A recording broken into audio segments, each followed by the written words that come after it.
मास India लाईव्हमध्ये आपले स्वागत आहे। पतंग उडवण्याचा लहान मुलांमध्ये व तरुणांमध्ये खूप क्रेज आहे।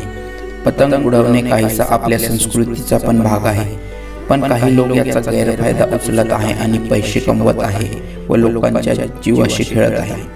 याच संदर्भात पोलीस आयुक्त औरंगाबाद शहर डॉक्टर निखिल गुप्ता यांनी दखल घेतली आहे व सर्व दुकानदारांना चेतावणी दिली आहे की जे पण चायनाचे नायलॉनचे मांजे विकत आहे त्यांनी त्वरित बंद करावे, कारण की नायलॉनच्या मांज्यामुळे फार अपघात होत आहे। जे लोक नायलॉनच्या धाग्यांच्या मांज्यांनी पतंग उडवतात त्यांच्या हाताला जखमा होत आहे।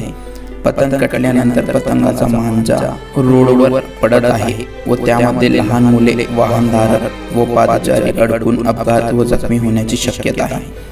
नायलॉनचा मांजा सहजासहजी हाताने तुटत नाही। चायनीज नायलॉनचा मांजा विद्युत तारेवर पडल्यास शॉर्ट सर्किट होऊन आग लागून जीवित व मालमत्तेची हानी होण्याची शक्यता आहे। मास इंडिया पोलीस आयुक्त औरंगाबाद शहर डॉक्टर निखिल गुप्ता यांच्या या कामगिरीबद्दल त्यांचे आभार मानत आहे आणि जे पण लोक नायलॉनचा मांजा विकत आहे त्यांना विनंती करत आहे की ते त्वरित नायलॉनच्या मांज्याची विक्री थांबवावी व सहयोग करावा।